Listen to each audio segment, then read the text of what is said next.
जय हिंद दोस्तों, स्वागत है आप सभी का आपके अपने YouTube channel star club official में। आज हम लोग देखेंगे लुसेंट बायोलॉजी ऑनलाइनर देखेंगे पूरा लुसेंट ऑब्जेक्टिव बायोलॉजी का निचोड़ आगामी एग्जाम को देखते हुए इस वीडियो को बनाया जा रहा है। एक वीडियो में पूरा लुसेंट ऑब्जेक्टिव बायोलॉजी को कवर करेंगे जो बहुत ही एग्जाम के दृष्टिकोण से महत्वपूर्ण होगा। आप लोग पूरे वीडियो को देखिएगा लास्ट तक। अच्छा लगे तो एक लाइक और सब्सक्राइब जरूर कीजिएगा। तो चलिए शुरू करते हैं आज के पहले प्रश्न से। जीव विज्ञान शब्द का सर्वप्रथम प्रयोग किसने किया था? तो जीव विज्ञान शब्द का सर्वप्रथम प्रयोग लैमार्क एवं ट्रेविरेनस ने किया था 1801 ईस्वी में। लैमार्क फ्रांस के निवासी थे और ट्रेविरेनस जर्मनी के। इन दोनों ने जीव विज्ञान शब्द का सर्वप्रथम प्रयोग किया था। चलिए नेक्स्ट देखते हैं कि जीव विज्ञान का जनक किसे माना जाता है? तो जीव विज्ञान का जनक अरस्तु को माना जाता है। ठीक है, जीव विज्ञान का जनक अरस्तु को माना जाता है। नेक्स्ट है कि जंतु विज्ञान का जनक किसे माना जाता है? तो जंतु विज्ञान का भी जनक अरस्तु को ही माना जाता है। सॉरी। नेक्स्ट है कि वनस्पति शास्त्र के जनक किसे माना जाता है? तो वनस्पति शास्त्र का जनक थियोफ्रेस्टस को माना जाता है। किसको? थियोफ्रेस्टस को माना जाता है। वनस्पति शास्त्र का जनक थियोफ्रेस्टस को माना जाता है। अगला क्वेश्चन देखते हैं कि चिकित्सा शास्त्र का जनक किसे कहा जाता है? तो चिकित्सा शास्त्र का जनक हिप्पोक्रेटस को कहा जाता है। किसको? हिप्पोक्रेटस को कहा जाता है। नेक्स्ट देखते हैं कि बॉटनी शब्द की उत्पत्ति किस भाषा के शब्द से हुई है? तो बॉटनी शब्द की उत्पत्ति जो हुई है वो ग्रीक भाषा के शब्द से हुई है। किससे हुई है? ग्रीक भाषा के शब्द से हुई है। सॉरी। नेक्स्ट क्वेश्चन देखते हैं कि हिस्टोरिया एनिमेलियम पुस्तक के लेखक कौन है? बहुत ही इंपॉर्टेंट क्वेश्चन है। ABSC CGL में पूछा हुआ क्वेश्चन है। तो अरस्तु है। कौन है? हिस्टोरिका एनिमेलियम पुस्तक के लेखक कौन है? अरस्तु है। नेक्स्ट क्वेश्चन देखते हैं कि चिकित्सा शास्त्र के विद्यार्थियों को किसकी शपथ दिलाई जाती है? तो हिप्पोक्रेटस के शपथ दिलाई जाती है। नेक्स्ट है कि फूलों के संवर्धन के विज्ञान को क्या कहते हैं? तो फूलों के संवर्धन के विज्ञान को फ्लोरिकल्चर कहते हैं। क्या कहते हैं? फ्लोरिकल्चर कहते हैं। और पोमोलॉजी में फलों का अध्ययन किया जाता है। नेक्स्ट है कि डेंड्रोलॉजी में किसका अध्ययन करते हैं? तो डेंड्रोलॉजी में वृक्ष एवं झाड़ियों का अध्ययन करते हैं। किसका अध्ययन करते हैं? वृक्ष एवं झाड़ियों का अध्ययन करते हैं। नेक्स्ट देखते हैं कि फूलों के अध्ययन को क्या कहते हैं? तो फूलों के अध्ययन को एंथोलॉजी कहते हैं। क्या कहते हैं? एंथोलॉजी कहते हैं। नेक्स्ट है कि एग्रेस्ट्रोलॉजी में किसका अध्ययन करते हैं? तो एग्रेस्ट्रोलॉजी में घासों का अध्ययन करते हैं। बहुत ही इंपॉर्टेंट क्वेश्चन है। एग्रेस्ट्रोलॉजी में घासों का अध्ययन करते हैं। अगला क्वेश्चन देखते हैं कि आधुनिक वर्गीकरण का पिता किसे माना जाता है? तो आधुनिक वर्गीकरण का पिता कैरोलस लिनियस को माना जाता है। किसको? कैरोलस लिनियस को माना जाता है। अगला क्वेश्चन कि द्विनाम पत्ती के प्रतिपादक कौन है? तो द्विनाम पत्ती के प्रतिपादक ये लिनियस को ही माना जाता है। द्विनाम पत्ती के प्रतिपादक लिनियस है, कैरोलस लिनियस। कैरोलस लिनियस ने वर्गीकरण के आधारभूत इकाई क्या रखे? तो ये स्पेसीज जाति रखी। कौन? जाति। नेक्स्ट है, चलिए कुछ जीवधारियों के जो वैज्ञानिक नाम देख लेते हैं। तो पहला है कि मनुष्य का वैज्ञानिक नाम होमोसेपियंस होता है। क्या होता है? होमोसेपियंस होता है। मेढक का राना टिग्रिना होता है। बिल्ली का फेलिस डोमेस्टिका। कुत्ता कैनिस फेमिलिस। गाय बोस इंडिकस। भैंस बुबेलस बुवालिस। मक्खी मुस्का पाराडिस्का। सॉरी, मुस्का डोमेस्टिका। मुस्का पाराडिस्का हो जाएगा केला का। आम का मैग्नीफेरा इंडिका। धान का ओरजा सटाइवा। क्या होता है? ओरजा सटाइवा। नेक्स्ट है गेहूं का ट्रिटिकम एस्टिवम। मटर का पीजम सटिवम। चना का सीसर एरिटेनम। सरसों का ब्रासिका कंपेस्ट्रिस। केला का मूसा पाराडिस्का। नेक्स्ट है कमल का नुलम्बो न्यूसिफेरा गार्टन। हाथी का एलिफांस मैक्सिमम या कहीं कहीं आपको देगा एलिफांस इंडिका। बरगद का फाइकस बेंथालेंसिस। मोर का पाओ क्रिस्टेसस। डॉल्फिन का प्लेटिनिस्ट गेंगेटिका। आगे देखते हैं बाघ का पैंथरा टाइग्रिस। शेर का पैंथरा लियोपर्सिया। बहुत ही इंपॉर्टेंट है जीवधारियों का वैज्ञानिक नाम। हमेशा किसी न किसी एग्जाम में पूछा ही जाता है। चलिए आगे देखते हैं जीवाणु की खोज किसने की थी? तो जीवाणु की खोज लीवेनहॉक ने की थी। जीवाणु की खोज लीवेनहॉक ने की थी। जीव द्रव का नामकरण किसने किया था? तो जीव द्रव का नामकरण पुरकिंजे ने किया था 1839 ईस्वी में। जीव द्रव में अकार्बनिक एवं कार्बनिक यौगिकों का अनुपात कितना होता है? तो अकार्बनिक एवं कार्बनिक यौगिकों का अनुपात 81:19 होता है। नेक्स्ट है कि कोशिका शब्द का सर्वप्रथम प्रयोग किसने किया था? तो कोशिका शब्द का सर्वप्रथम प्रयोग अंग्रेज वैज्ञानिक रॉबर्ट हुक ने 1665 ईस्वी में किया था। ये मृत कोशिकाओं में ये इसका प्रयोग किए थे। नेक्स्ट है कि कोशिका के अध्ययन के विज्ञान को क्या कहते हैं? तो कोशिका के अध्ययन के विज्ञान को साइटोलॉजी कहते हैं। क्या कहते हैं? साइटोलॉजी कहते हैं। अगला क्वेश्चन देखते हैं कि सबसे छोटी कोशिका किस जीवाणु की होती है? तो सबसे छोटी कोशिका माइकोप्लाज्मा गैलीसेप्टिकमा होती है। नेक्स्ट है कि सबसे लंबी कोशिका किसकी होती है? तो ये तंत्रिका तंत्र की होती है। अगला क्वेश्चन देखते हैं कि तंत्रिका तंत्र की इकाई का नाम क्या है? तो तंत्रिका तंत्र की इकाई का नाम न्यूरॉन है। अगला क्वेश्चन कि सबसे बड़ी कोशिका किसकी होती है? तो सबसे बड़ी कोशिका शुतुरमुर्ग के अंडे की होती है। अगला क्वेश्चन देखते हैं कि कोशिका सिद्धांत का प्रतिपादन किसने किया था? तो कोशिका सिद्धांत का प्रतिपादन स्लाइडेन एवं स्वान ने किया था। स्लाइडेन एवं स्वान ने किया था। नेक्स्ट क्वेश्चन कि पहली बार किसने बताया था कि कोशिका का विभाजन होता है? तो पहली बार किसने बताया था? तो रडोल्फ विर्चाउ ने 1855 में बताया था कि कोशिका का विभाजन होता है। नेक्स्ट है कि कोशिका झिल्ली किसकी बनी होती है? तो कोशिका झिल्ली लिपिड की बनी होती है। किसकी बनी होती है? लिपिड की बनी होती है। कोशिका झिल्ली में क्या क्या पाया जाता है? तो कोशिका झिल्ली में प्रोटीन और कार्बोहाइड्रेट पाया जाता है। अगला क्वेश्चन कि तरकाई की खोज किसने की थी? तो तरकाई की खोज बोबेरी ने किया था। किसने? बोबेरी ने किया था। राइबोसोम की खोज किसने की थी? तो जी पैलाडे 1953 में इसको जंतु कोशिका में खोज किए थे और पादप कोशिका में रॉबर्ट ब्राउन ने किया था। नेक्स्ट है कि प्रोटीन की फैक्ट्री किसे कहा जाता है? तो प्रोटीन की फैक्ट्री राइबोसोम को कहा जाता है।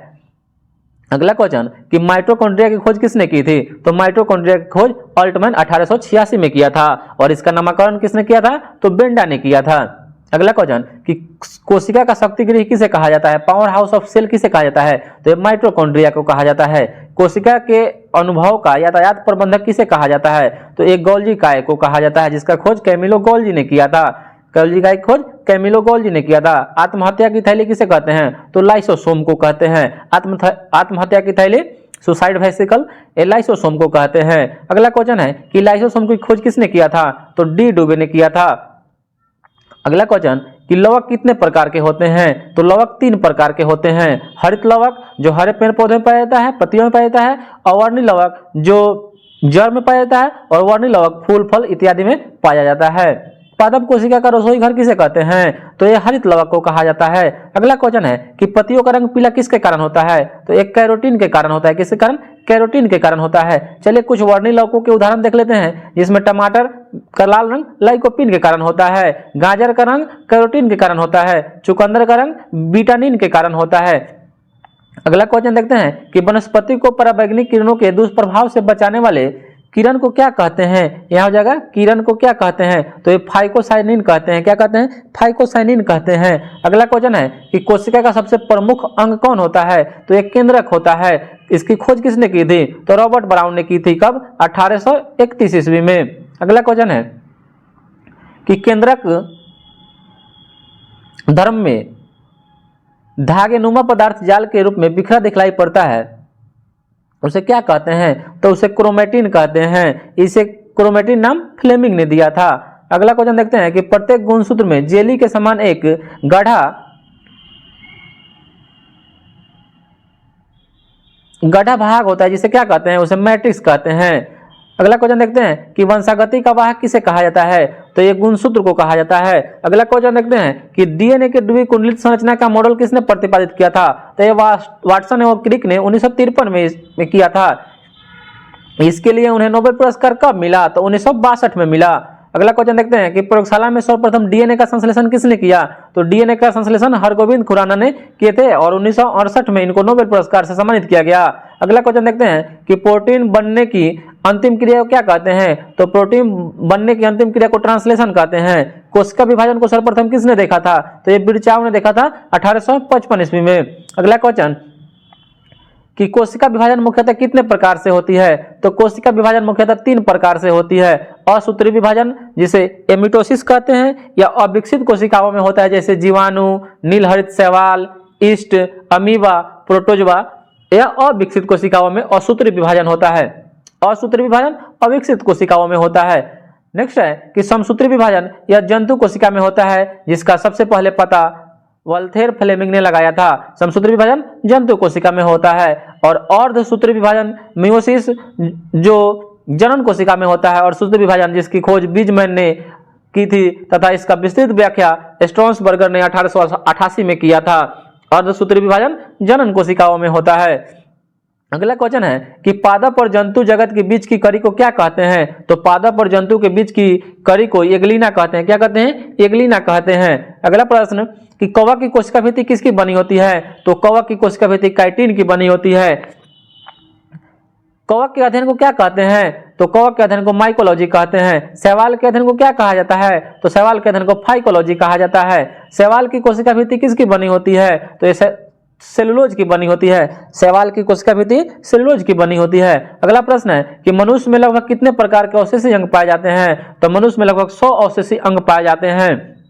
अगला प्रश्न है कि प्रकाश संश्लेषण सर्वप्रथम प्रकाश संश्लेषी जीव कौन था? तो ये साइनोबैक्टीरिया था। कौन था? साइनोबैक्टीरिया था।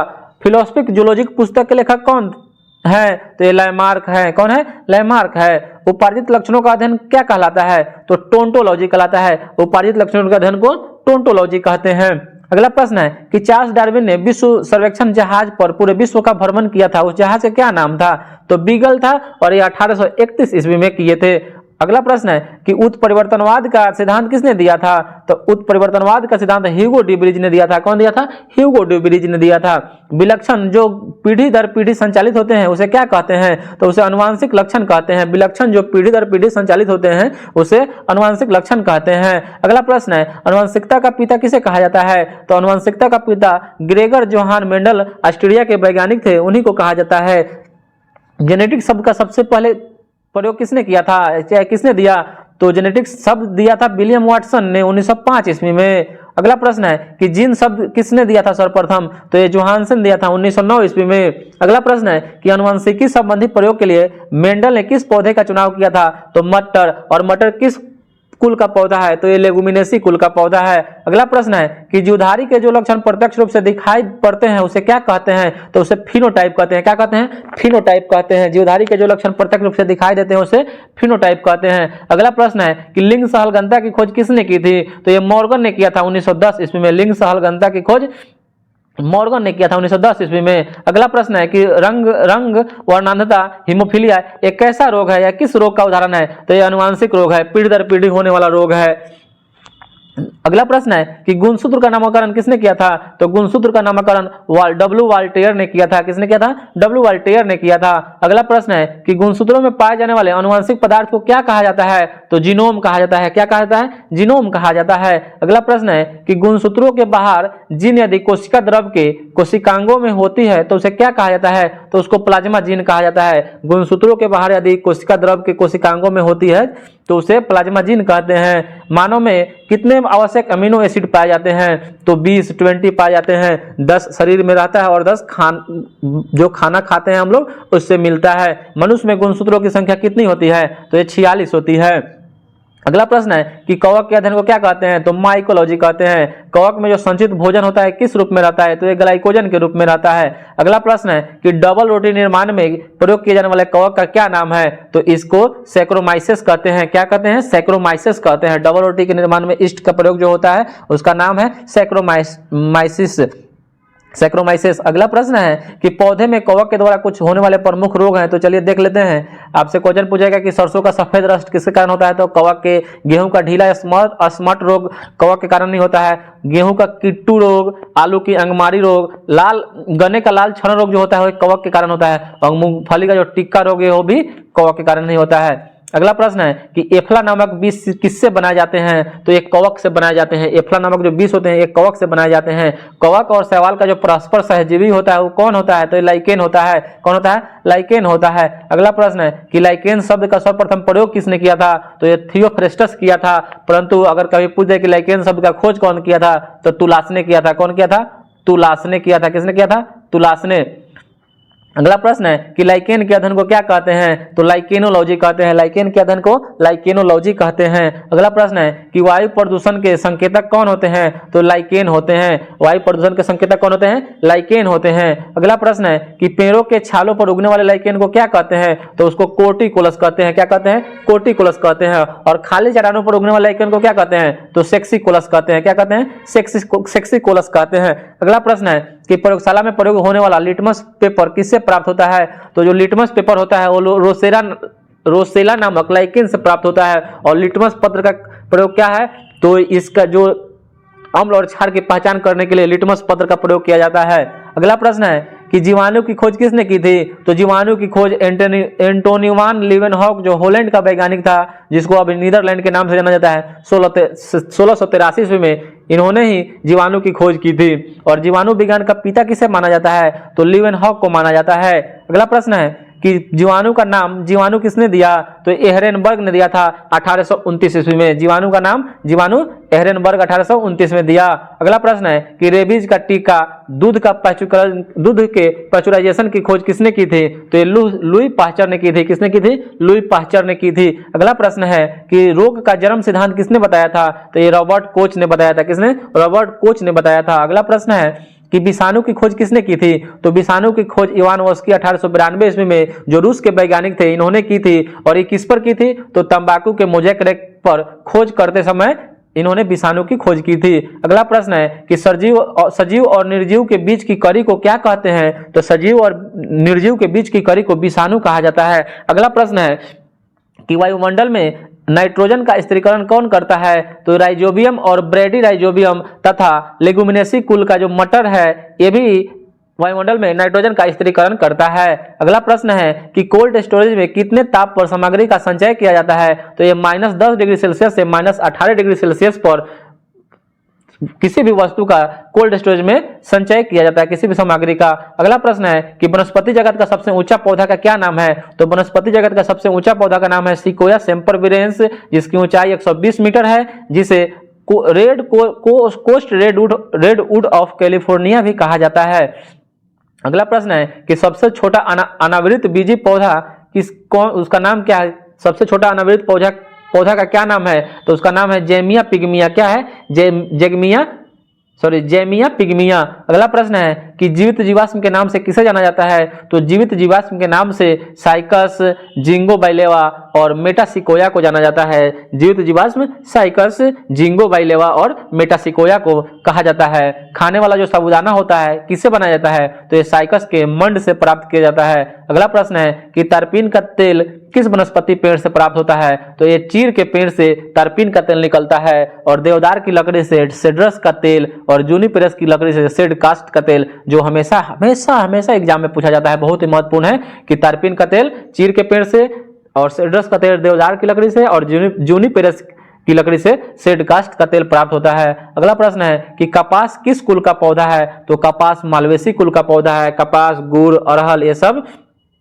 क्या है, मालवेसी कुल का पौधा है। अगला प्रश्न है कि पौधे का जनन अंग कौन सा है, तो पौधे का जनन अंग फूल होता है। अगला प्रश्न है कि सेव, कटहल ये किस फल का उदाहरण है, तो ये असत्य फल का उदाहरण है।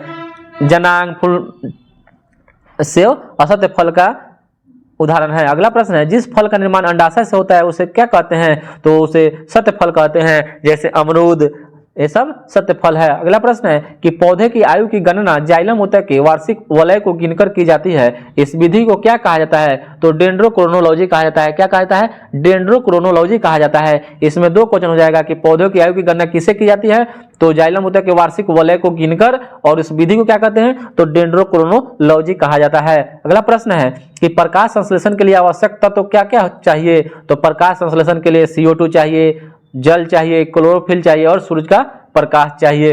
अगला प्रश्न है कि क्लोरोफिल के केंद्र में कौन सा धातु पाया जाता है, तो ये मैग्नीशियम धातु पाया जाता है। अगला प्रश्न है कि प्रकाश संश्लेषण की क्रिया किस अभिक्रिया का उदाहरण है, तो जो प्रकाश संश्लेषण की अभिक्रिया है ये अपचयन और उपचयन दोनों अभिक्रिया होती है। ऑक्सिन जो पादप हार्मोन होता है उसकी खोज किसने की थी, तो ये डार्विन ने किया था 1880 ईस्वी में। ऑक्सिन जो पादप हार्मोन है की खोज डार्विन ने किया था। यह पौधे की वृद्धि को नियंत्रित करने वाला हार्मोन होता है। अगला प्रश्न है कि जिब्रेलिन्स यह भी पादप हार्मोन है कि खोज किसने की थी? तो ये जापानी वैज्ञानिक कुरोसावा ने 1926 ईस्वी में की थी। यह बौने पौधों को लंबा कर देता है। जिब्रेलिन्स बौने पौधों को लंबा कर देता है। अगला प्रश्न है कि एकमात्र ऐसा हार्मोन जो गैसीय रूप में पाया जाता है ये एथिलीन होता है, जो प्राकृतिक रूप से किसी भी फल को पकाने में मदद करता है। अगला प्रश्न है कि करनाल बंट एक रोग है जो जीवाणु से फैलता है या किसमें पाया जाता है? तो ये गेहूं में पाया जाता है। किसमें पाया जाता है? गेहूं में पाया जाने वाला रोग है करनाल बंट। बहुत ही इंपॉर्टेंट क्वेश्चन है। करनाल बंट एक रोग है जो जीवाणु से फैलता है। किसमें पाया जाता है? गेहूं में पाया जाता है। लौंग किससे प्राप्त की जाती है? अगला प्रश्न, लौंग किससे प्राप्त की जाती है? तो ये फूल की कली से प्राप्त की जाती है। अगला प्रश्न है कि केसर जो मसाला बनाने में पौधे का कौन सा भाग काम में लाया जाता है? तो जो पौधे का वर्तिकाग्र जो होता है वही प्रयोग में लाया जाता है। पौधे के वर्तिकाग्र से केसर प्राप्त किया जाता है। अगला प्रश्न है कि हीरोइन किससे प्राप्त की जाती है? तो ये अफीम पोस्ता से प्राप्त की जाती है। किससे? अफीम पोस्ता से प्राप्त की जाती है। और कुनैन किससे प्राप्त होता है? तो ये सिनकोना के वृक्ष से प्राप्त होता है। सिनकोना के वृक्ष के छाल से कुनैन प्राप्त होता है, जो मलेरिया के दवा में प्रयोग होता है। मलेरिया की दवा में कुनैन जो होता है, क्लोरोक्विन होता है। अगला प्रश्न है कि 2,4-D क्या है? 2,4-D एक खरपतवार नाशी है। क्या है? खरपतवार नाशी है। 2,4-D क्या है? खरपतवार नाशी है। अगला प्रश्न है कि सबसे बड़ा फूल पुष्प का क्या नाम है? तो सबसे बड़ा पुष्प जो है उसका रेफ्लेसिया नाम है, और सबसे छोटा पुष्प वुल्फिया नाम है। सबसे छोटा पुष्प वुल्फिया और सबसे बड़ा पुष्प है वो रेफ्लेसिया है। अगला प्रश्न है कि सर्वाधिक अस्थायी पारिस्थितिकी तंत्र कौन सा है? तो सर्वाधिक अस्थायी पारिस्थितिकी तंत्र जो है वो महासागर है। कौन है? महासागर है। और पारिस्थितिकी तंत्र का सर्वप्रथम प्रयोग किसने किया था? तो एजी टेंसले ने किया था। किसने किया था? एजी टेंसले ने किया था। और पारिस्थितिकी विज्ञान केंद्र कहाँ स्थित है? तो पारिस्थितिकी विज्ञान केंद्र बेंगलुरु में स्थित है। और विश्व पर्यावरण दिवस कब मनाया जाता है? तो विश्व पर्यावरण दिवस 5 जून को मनाया जाता है। अगला प्रश्न है कि प्रथम विश्व पर्यावरण दिवस कब मनाया गया था? तो ये 1973 ईस्वी को मनाया गया था। अगला प्रश्न है कि 3 दिसंबर 1984 ईस्वी को भोपाल की यूनियन कार्बाइड फैक्ट्री में जो दुर्घटना हुई थी उसमें किस गैस के रिसाव के कारण हुई थी? तो मिथाइल आइसोसाइनाइड के कारण, MIC गैस के रिसाव के कारण यह घटना हुई थी। बहुत ही भयंकर घटना हुई थी और ये बहुत बार एग्जाम में पूछा जा चुका है और आने वाले एग्जाम में भी पूछा जाएगा। अगला प्रश्न है कि पृथ्वी पर उपलब्ध जल की मात्रा का कितना प्रतिशत स्वच्छ जल है? तो 2.5 से 3% स्वच्छ जल है, जिसमें 1% ही पीने लायक है, बाद बाकी सब बर्फ के समान है। अगला है कि पारा युक्त जल पीने से कौन सा रोग हो जाता है? तो पारा युक्त पीने से मिनीमाता रोग हो जाता है। नदियों में जल प्रदूषण की माप कैसे की जाती है? तो नदियों में जल की माप जल की घुली हुई मात्रा से की जाती है। ऑक्सीजन की मात्रा, जल में घुली ऑक्सीजन की मात्रा से की जाती है। और केंचुआ और जोक किस संघ का प्राणी है? तो केंचुआ और जोक जो है वो एनिलिडा संघ का प्राणी है। और केंचुए में कितनी जोड़ी हृदय पाई जाती है? तो केंचुए में 4 जोड़ी हृदय पाई जाती है। अगला प्रश्न है कि कॉकरोच के हृदय में कितने कक्ष होते हैं? तो हार्ट चैम्बर 13 होता है। सबसे ज्यादा कॉकरोच में होता है, याद रखना है, हमेशा पूछा जाता है। अगला प्रश्न है घोंघा और सीपी किस संघ का जीव है? तो ये मोलस्का का है। किसका है? मोलस्का संघ का है। अगला प्रश्न है कि मच्छरों के नियंत्रण हेतु प्रयोग होने वाली कीटभक्षी मछली का क्या नाम है? तो इसका नाम है गैम्बूसिया। क्या है? गैम्बूसिया। अगला प्रश्न है कि मेढक के चेंबर में मेढक के हृदय में कितने चेंबर होते हैं? तो 3 होते हैं। और मगरमच्छ का हृदय में कितने कक्ष होता है? तो 4 कक्षीय होता है। ये अपवाद में है। हम जानते हैं सरीसृप वर्ग के हृदय 3 कक्षीय होते हैं। जितना भी सरीसृप वर्ग जो होगा उसका हृदय 3 कक्षीय होता है, लेकिन मगरमच्छ का हृदय जो होता है वो 4 कक्षीय होता है। क्या होता है? मगरमच्छ का हृदय जो होता है वो 4 कक्षीय होता है। ये अपवाद में है। अगला प्रश्न है कि मेसोजोइक युग को क्या कहा जाता है? तो मेसोजोइक युग को रेप्टाइल का युग कहा जाता है। और रेप्टाइल युग में ही, इसी युग में डायनासोर था। मेसोजोइक युग का ही डायनासोर अंश था। अगला प्रश्न है कि घोंसला बनाने वाला एकमात्र सांप कौन सा है? सर्प कौन सा है? तो किंग कोबरा, शेषनाग। अगला प्रश्न है उड़ न सकने वाले पक्षी का क्या नाम है? तो उड़ न सकने वाला पक्षी है कीवी और एमू। कीवी जो न्यूजीलैंड का राष्ट्रीय पक्षी है वहां का। अगला प्रश्न है कि सबसे बड़ा जीवित पक्षी का क्या नाम है? तो शुतुरमुर्ग, ऑस्ट्रिच। अगला प्रश्न है कि सबसे छोटा पक्षी का क्या नाम है? तो हमिंग बर्ड। अगला प्रश्न है कि पेंगुइन जो चिड़िया है कहाँ पाई जाती है? तो पेंगुइन चिड़िया अंटार्कटिका में पाई जाती है। कहाँ पाई जाती है? अंटार्कटिका में पाई जाती है। अगला प्रश्न है कि भारत का सबसे बड़ा चिड़ियाघर का क्या नाम है, तो ये कलकत्ता अजायब घर जो है अलीपुर में यही है। विश्व का सबसे बड़ा चिड़ियाघर का क्या नाम है, तो विश्व का सबसे बड़ा चिड़ियाघर का नाम क्रूजर नेशनल पार्क है, जो कहाँ है, दक्षिण अफ्रीका में है। अगला प्रश्न है कि स्तनी वर्ग में ऐसा कौन सा जानवर है जिसके रुधिर में केंद्रक पाया जाता है। स्तनी वर्ग में जो ऊंट एवं लामा है इसके खून में केंद्रक पाया जाता है, आरबीसी में केंद्रक पाया जाता है। बाद बाकी दुनिया का ऐसा कोई जीव नहीं है, जानवर नहीं है जिसके रुधिर में केंद्रक पाया जाता हो। तो यह अपवाद है, अपवाद है। अपवाद में याद रखिएगा ऊंट एवं लामा दो जीव है जिसके खून में केंद्रक पाया जाता है। अगला प्रश्न है कि स्तनधारी वर्ग में रक्त का सबसे अधिक तापमान किसका होता है, तो बकरी का होता है, लगभग 39 डिग्री सेल्सियस होता है। अगला प्रश्न है कि अंडा देने वाला स्तनधारी जीव कौन सा है, तो एकाडीना और प्लेटिपस। अंडा देने के बाद जब बच्चा हो जाएगा तो उसको दूध पिलाना। स्तनधारी का मतलब होता है जो अपने बच्चे को दूध पिलाए, तो ये कौन है, एकाडीना और प्लेटिपस, अंडा देने वाला स्तनधारी। बहुत ही इंपॉर्टेंट प्रश्न है। अगला प्रश्न है कि रक्त एवं लसिका किस ऊतक का उदाहरण है, तो रक्त और लसिका संयोजी ऊतक का उदाहरण है।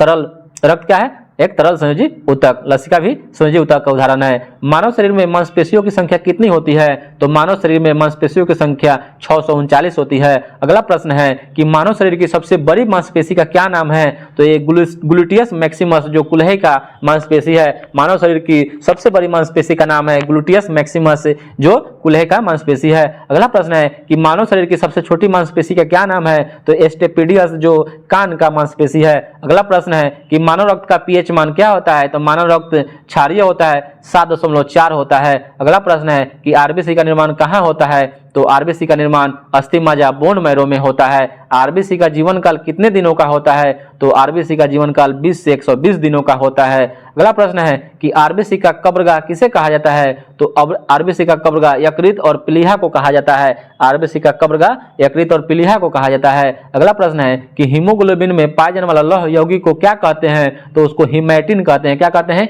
हीमैटिन कहते हैं। अगला प्रश्न है कि हीमोग्लोबिन की मात्रा कम हो जाने पर शरीर में कौन सा रोग हो जाता है, तो एनीमिया हो जाता है, रक्त क्षीणता जिसको बोलते हैं। अगला प्रश्न है कि आरबीसी की संख्या किस मीटर से ज्ञात की जाती है, तो इसकी संख्या हीमोसाइटोमीटर से ज्ञात की जाती है। शरीर में आरबीसी की संख्या हीमोसाइटोमीटर से ज्ञात की जाती है।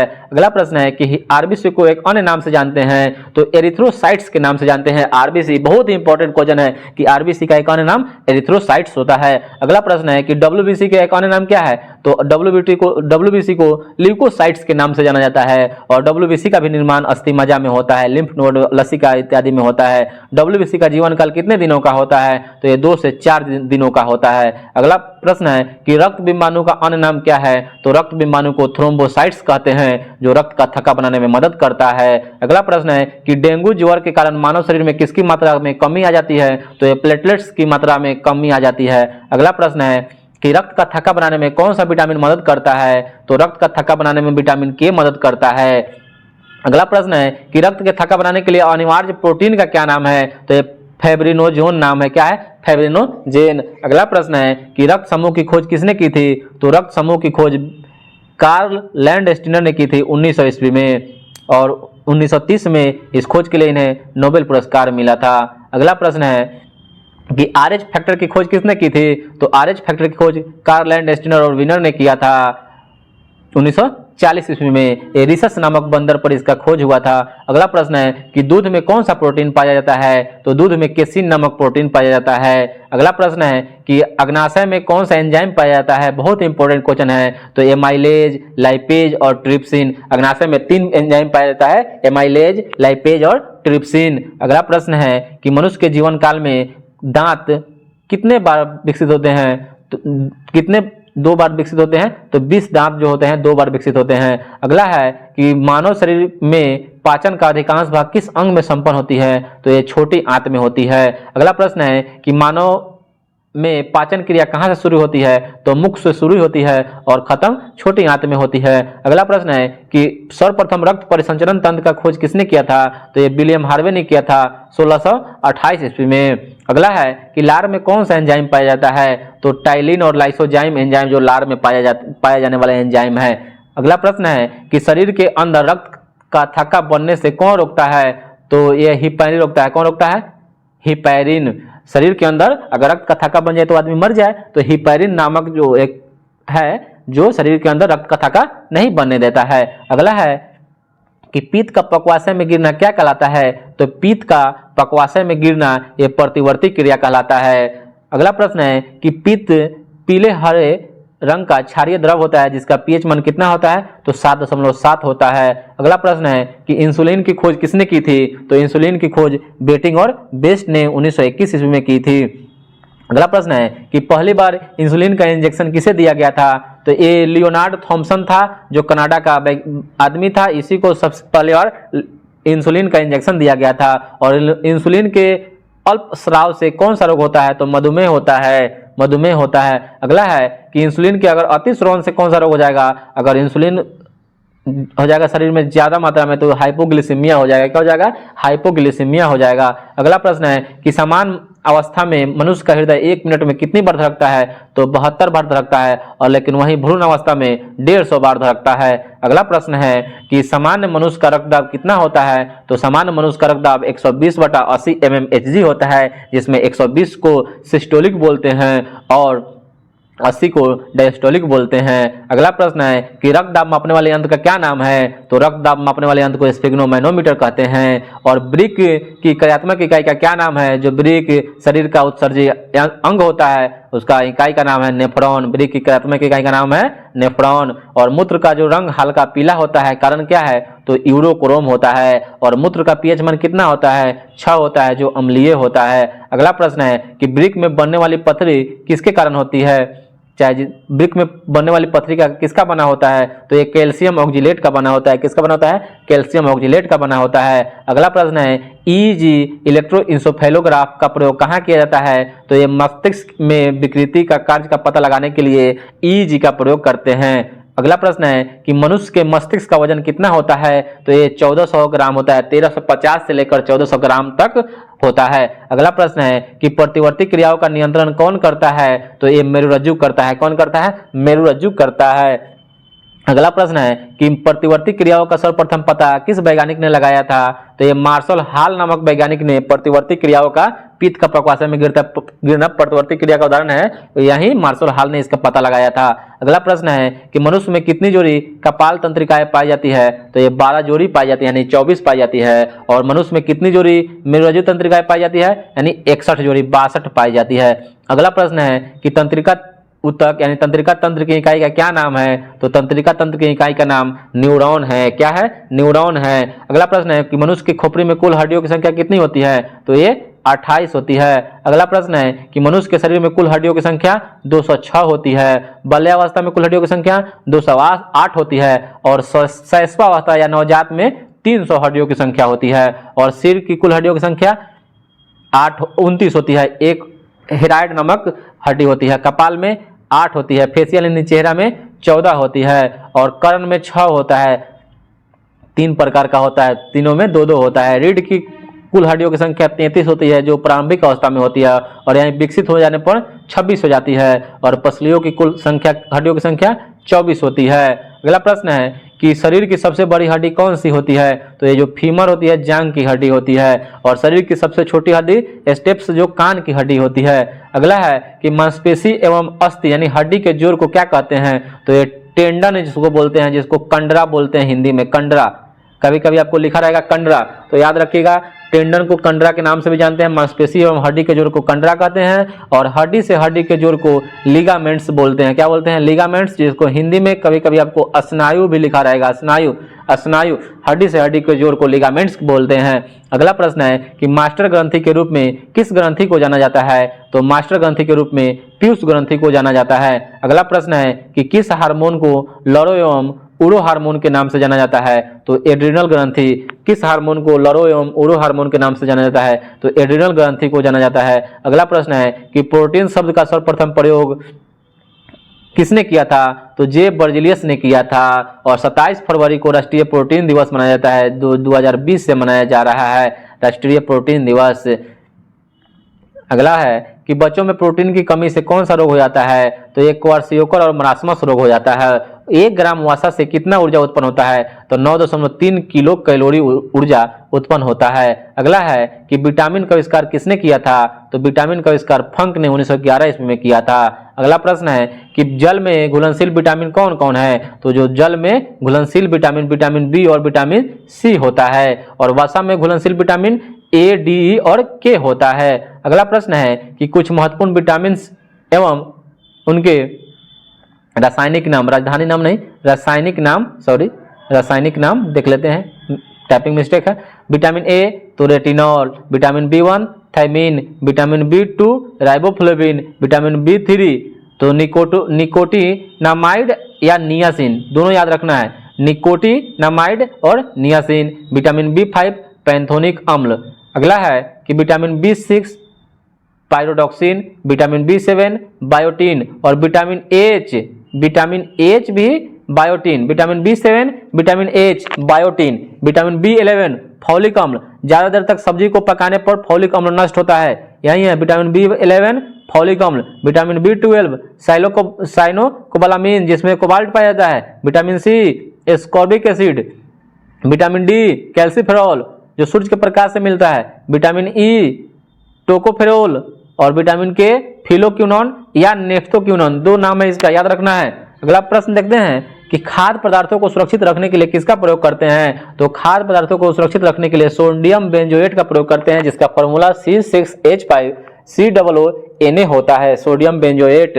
अगला प्रश्न देखते हैं कि राष्ट्रीय पोषण एवं अनुसंधान संस्थान कहाँ स्थित है, तो राष्ट्रीय पोषण जो सितंबर महीना में मनाया जाता है, पोषण महीना के रूप में कहाँ है, तो ये हैदराबाद में है। और केंद्रीय खाद्य प्रौद्योगिकी अनुसंधान संस्थान कहाँ है, तो ये मैसूर में है। बहुत इंपॉर्टेंट क्वेश्चन है। अगला है कि केंद्रीय औषधि शोध संस्थान कहाँ है, तो केंद्रीय औषधि शोध संस्थान लखनऊ में है, और केंद्रीय 20 शोध संस्थान ये भी लखनऊ में है, मतलब जहर और अमृत दोनों एक ही जगह है, लखनऊ में ही है। अगला है कि मलेरिया शब्द का सर्वप्रथम प्रयोग किसने किया था, तो ये मैकुलाच ने किया था 1827 ईस्वी में। और मलेरिया परजीवी प्लाज्मोडियम की खोज किसने की थी, तो ये लेवरन किया था 1880 में। और मलेरिया परजीवी प्लाज्मोडियम जो मलेरिया रोग मच्छर का वाहक होता है, मच्छर वाहक होता है, किसने बताया था, तो रोनाल्ड रॉस 1887 इसमें बताया था। मलेरिया रोग के लिए मच्छर जो होता है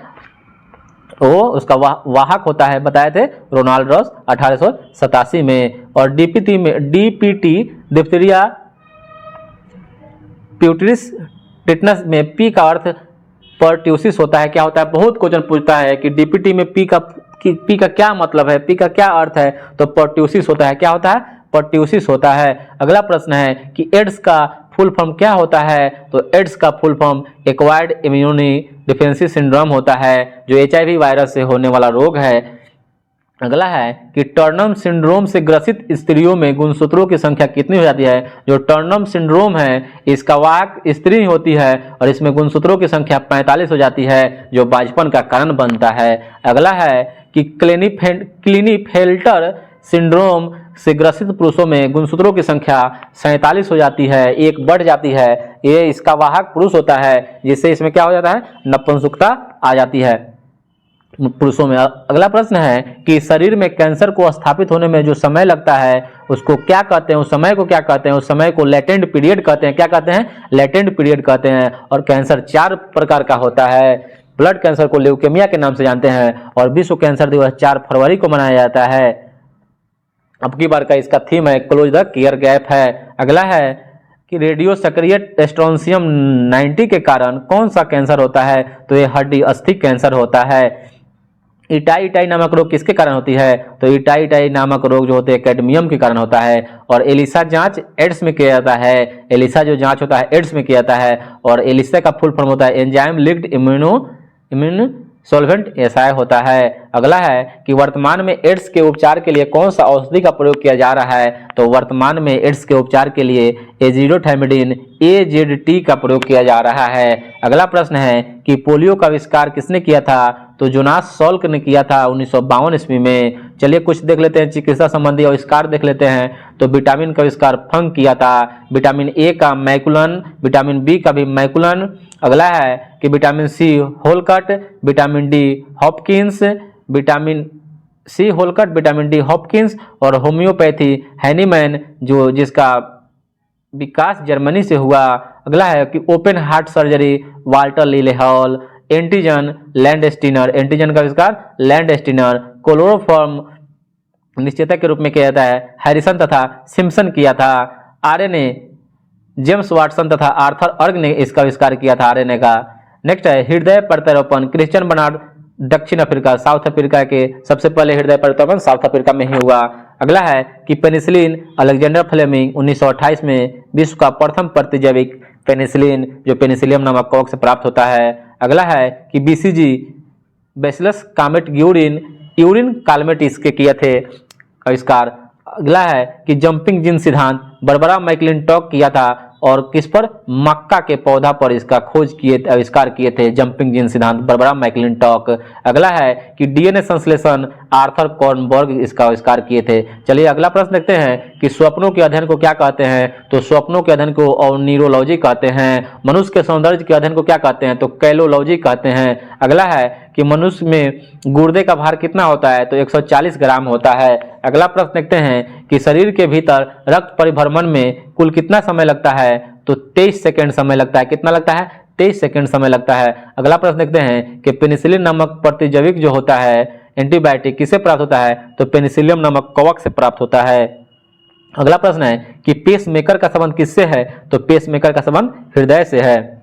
अगला प्रश्न है कि पेस मेकर का कार्य क्या होता है, तो दिल की धड़कन प्रारंभ करना होता है। गति प्रेरक किससे संबंधित है, तो यह भी हृदय से संबंधित है। चलिए अगला प्रश्न देखते हैं कि सोते समय रक्तदाब में क्या परिवर्तन होता है, तो जब आदमी सो रहा होता है तो रक्तदाब घट जाता है। मानव रुधिर का पीएच मान 7.4 होता है। अगला प्रश्न है कि रक्त में पाई जाने वाली धातु तो लोहा होता है। रक्त का शुद्धिकरण कहाँ होता है, तो किडनी में होता है, वृक्क में होता है। अगला प्रश्न है कि अधिकतम पोषक तत्व रक्त में कहाँ अवशोषित किए जाते हैं, तो ये छोटी आंत में की जाती है, लंबाई 7 मीटर होती है। अगला है कि लार में कौन सा एंजाइम पाया जाता है, तो टाइलिन पाया जाता है। अगला प्रश्न है कि पेट में भोजन को पचाने के लिए किसकी खास आवश्यकता पड़ती है, तो एंजाइम की पड़ती है। अगला प्रश्न देखते हैं कि लार किसके पाचन में सहायक होता है, तो जो लार होता है स्टार्च के पाचन में सहायक होता है। अगला है कि क्रेब्स चक्र में किसका संश्लेषण होता है, तो ये पाइरुविक अम्ल का होता है। और क्रेब्स चक्र का खोज हैंस क्रेब ने किया था। किसने किया था, हैंस क्रेब ने किया था। अगला है कि मानव शरीर में खून के शुद्धिकरण की प्रक्रिया को डायलिसिस कहते हैं। अगला है कि पेप्सिन बदल देता है प्रोटीन को पॉलीपेप्टाइड्स में। पाचन क्रिया में प्रोटीन किस पदार्थ में बदल जाते हैं, तो ये एमिनो अम्ल में बदल जाते हैं। अगला है कि वह अंग कौन सा है जो मानव शरीर में ग्लाइकोजन के रूप में कार्बोहाइड्रेट को जमा करते हैं, तो ये यकृत होता है, लीवर होता है। अगला है कि पित्त किसके द्वारा पैदा किया जाता है, तो पित्त का निर्माण यकृत में होता है, लेकिन जमा कहाँ होता है, तो ये पित्ताशय में होता है। कहाँ होता है, पित्ताशय में होता है। स्वस्थ मनुष्य का रक्तचाप कितना होता है, तो 120/80 mmHg होता है। अगला है कि रक्त में लाल रंग किसके कारण होता है, तो हीमोग्लोबिन के कारण होता है। और हीमोग्लोबिन में क्या होता है, तो लोहा पाया जाता है। अगला है कि शरीर में हीमोग्लोबिन का कार्य क्या है, तो शरीर में ऑक्सीजन का परिवहन करना होता है। और हीमोग्लोबिन किसका महत्वपूर्ण घटक है, तो आरबीसी का घटक है। और हीमोग्लोबिन का कार्य है ऑक्सीजन का परिवहन करना। नेक्स्ट है कि किसकी सहायता से रक्त द्वारा ऑक्सीजन ले जाया जाता है, तो ये लोहित कोशिकाएं के द्वारा ले जाया जाता है। और जब कोई बाहरी पदार्थ मानव रुधिर प्रणाली में प्रविष्ट होता है तो प्रतिक्रिया कौन प्रारंभ करता है, तो WBC। अगला प्रश्न है कि लाल रक्त कणिकाएं कहाँ उत्पन्न होती हैं, तो अस्थि मज्जा में। कब्रिस्तान इसका आरबीसी का कब्रिस्तान किसे कहा जाता है, तो ये प्लीहा को कहा जाता है। जीवन काल 20 से 120 दिन होता है। और पचे हुए भोजन में मौजूद विषैले पदार्थ का कौन सा अंग चूषण करता है, तो ये लीवर यकृत करता है। अगला है कि मानव शरीर में आरबीसी का निर्माण कहाँ होता है, अस्थि मज्जा में होता है। और उच्च उतांश पर मानव शरीर में आरबीसी की संख्या बढ़ जाती है। अगला है कि सफेद रक्त WBC का कार्य क्या है, तो रोग प्रतिरोधक क्षमता धारण करना। अगला है कि मनुष्य में मेरुदंड की कितनी जोड़ी तंत्रिकाएं पाई जाती है, तो 31 जोड़ी पाई जाती है। और प्रतिवर्ती क्रियाओं का नियंत्रण केंद्र कहाँ होता है, तो एक कशेरुकु मेरुरज्जु में होता है। अगला है कि मूत्र का पीला रंग यूरोक्रम का होता है। और गुर्दा की क्रियात्मक इकाई नेफ्रॉन होता है। और मानव शरीर के खून के भीतर किसकी उपस्थिति के कारण खून नहीं जमता है, तो हिपैरिन के कारण। अगला है कि रुधिर के प्लाज्मा में किसके द्वारा एंटीबॉडी निर्मित होती है, तो ये लिम्फोसाइट के द्वारा होती है। अगला है कि एंटीजन या प्रतिजन एक ऐसा पदार्थ है जो क्या करता है, तो प्रतिरक्षी निर्माण को बढ़ावा देता है। अगला है कि आयोडीन युक्त हार्मोन का नाम क्या है, तो थायरॉक्सिन है। अगला प्रश्न है कि मानव के श्वेत रक्त कण यानी WBC का व्यास कितना होता है, तो 0.007 mm होता है। अगला है कि अपवन डायलिसिस का प्रयोग किस क्रिया को पूरा करने के लिए किया जाता है, तो ये ब्रिक किडनी को किया जाता है। अगला है कि सामान्यतः निषेचन कहाँ होता है, तो ये गर्भाशय में होता है। अगला प्रश्न है कि मानव शरीर में रक्तचाप नियंत्रित होता है, तो एड्रिनल अधिवृक्क ग्रंथि से होता है। अगला है कि जीवन रक्षक हार्मोन किस ग्रंथि से स्रावित होता है, तो एड्रिनल अधिवृक्क ग्रंथि से। और मानव शरीर के किस ग्रंथि को मास्टर ग्रंथि कहा जाता है, तो ये पीयूष ग्रंथि को। 0.6 ग्राम इसका भार होता है, मस्तिष्क में पाया जाता है। अगला है कि मानव शरीर की सबसे छोटी ग्रंथि का क्या नाम है, तो पिट्यूटरी ग्रंथि है। और गर्भाशय में शिशु के विकास की जानकारी हेतु किसका प्रयोग किया जाता है, तो अल्ट्रासाउंड सोनोग्राफी का प्रयोग करते हैं। अगला है कि भ्रूण के विकास के लिए किस अंग के द्वारा खाद्य की आपूर्ति की जाती है, तो ये बीजांडसन के। अगला है कि स्त्रियों की नसबंदी को क्या कहते हैं, तो ट्यूबेक्टोमी कहते हैं। स्त्रियों की नसबंदी को ट्यूबेक्टोमी और पुरुष की नसबंदी को बेसेक्टोमी कहा जाता है। अगला है कि गाय तथा भैंस के थनों से दूध उतारने के लिए किस हार्मोन के सुई लगाए जाते हैं, तो ऑक्सीटोसिन लगाई जाती है। अगला प्रश्न है कि थायराइड ग्रंथि से थायरॉक्सिन स्रावित करने के लिए उत्तेजित करने वाला अंतःस्रावी हार्मोन का क्या नाम है, तो TSH हार्मोन है उसका नाम। अगला प्रश्न है कि मायोग्लोबिन में कौन सी धातु पाई जाती है, तो लोहा पाई जाती है। अगला है कि किस शारीरिक प्रक्रम से थ्रोम्बिन का संबंध होता है, तो ये रक्त जमाव का। अगला प्रश्न है कि शरीर में सबसे बड़ी अंतःस्रावी ग्रंथि कौन है, तो ये ऑटोथायराइड ग्रंथि है। अगला प्रश्न है कि कौन सा हार्मोन लॉरो और उरो के नाम से जाना जाता है, तो एड्रेनालिन। अगला है इंसुलिन क्या है, एक प्रकार का हार्मोन है। अगला प्रश्न है कि किस कोशिका से इंसुलिन प्राप्त होता है, तो ये अग्नाशय के बीटा कोशिका लैंगरहैंस के बीटा कोशिका से प्राप्त होता है। अगला है कि इंसुलिन उत्पादित करता है, तो ये पैंक्रियाज अग्नाशय में होता है। अगला है कि हमारी छोड़ी हुई सांस की हवा में CO2 की मात्रा लगभग कितना होता है, तो 4% होता है। अगला है कि मानव त्वचा को रंग देने वाला वर्णक का क्या नाम है, तो मेलानिन होता है। अगला है कि कंडरा टेंडन जोड़ता है पेशी से हड्डी, मांसपेशी से हड्डी को। अगला है कि मानव शरीर में कौन सी ग्रंथि है ऐसी है जिसका संबंध शरीर के उत्तेजना से है, तो अधिवृक्क ग्रंथि। अगला प्रश्न है कि आंख के रेटिना की परंपरागत कैमरा के निम्नलिखित में से किस भाग से तुलना की जा सकती है, तो फिल्म से की जाती है। और अधिक ऊंचाई पर मानव शरीर में RBC की मात्रा बढ़ जाती है, संख्या बढ़ जाती है। यदि किसी व्यक्ति की रुधिर वाहिकाओं की त्रिज्या कम हो जाए तो उसका रक्त दाब जो होता है वो बढ़ जाएगा। और मानव शरीर के किस अंग में लसिका कोशिकाएं बनती है, तो दीर्घ अस्थि में बनती है। अगला प्रश्न है कि स्तनपायियों में श्वेत ग्रंथि या मूलता होती है ताप नियमन के लिए, जो ताप नियमन के लिए होती है। अगला प्रश्न है कि मानव हृदय के कक्ष की संख्या 4 होती है। अगला प्रश्न है कि मधुसूदनी इंसुलिन अंतःस्राव एक ग्लाइकोलिपिड होता है। और मानव शरीर में पैरों की हड्डियां फिबुला एवं टिबिया है। अगला प्रश्न है कि हीमोग्लोबिन की अधिक बंधुता होती है ऑक्सीजन के लिए। और कौन सा ग्रंथि सेक्स हार्मोन को स्रावित करती है, तो ये उत्तेजना पैदा करती है एड्रिनल अधिवृक्क ग्रंथि। और मानव शरीर में हार्मोनों में से कौन सा रक्त कैल्शियम और फॉस्फेट को विनियमित करता है, तो ये पारावाटू या पाराथायराइड हार्मोन होता है। अगला है कि मानव के शरीर में किस भाग में शुक्राणु डिंब को निषेचित किया जाता है, फर्टिलाइज किया जाता है, तो फैलोपियन ट्यूब यानी डिंब वाहिनी नली में। नेक्स्ट है कि कौन सा अंग वसा का भंजन कर कोलेस्ट्रॉल उत्पन्न करता है, तो यकृत लीवर करता है। और सेरिब्रम किससे संबंधित है, तो मस्तिष्क के, और मस्तिष्क से संबंधित है। और मस्तिष्क के सबसे बड़े भाग को क्या कहते हैं, तो प्रमस्तिष्क कहते हैं। अगला है कि मानव शरीर की किन कोशिकाओं में सबसे कम पूर्ण नियोजन की शक्ति होती है, तो ये मस्तिष्क में होती है। अगला है कि कौन सा रक्त समूह सर्वग्राही है, तो AB और सर्वदाता O। अगला है कि मानव में कुल हड्डियों की संख्या 206। और मानव के शरीर में पसलियों कितने जोड़ी होते हैं, तो हड्डी 12 जोड़ी यानी 24। और शरीर में सर्वाधिक प्रबल अस्थि जबड़े की होती है। और मानव शरीर की सबसे छोटी हड्डी स्टेपीस होती है। और सबसे लंबी फीमर जांघ की हड्डी होती है। अगला है कि मनुष्य के शरीर में पैर की हड्डी खोखली होती है और टिबिया नामक हड्डी कहाँ पाई जाती है, तो ये टांग में पाई जाती है। अगला है कि मानव शरीर के किस अंग की हड्डी सबसे लंबी होती है, तो जांघ की। और वृद्धावस्था में मनुष्य की हड्डियां क्यों कमजोर हो जाती है, क्योंकि कैल्शियम की कमी हो जाती है। अगला है कि एथलीट को किससे ज्यादा ऊर्जा मिलती है, तो कार्बोहाइड्रेट से। किससे मिलती है, कार्बोहाइड्रेट से मिलती है।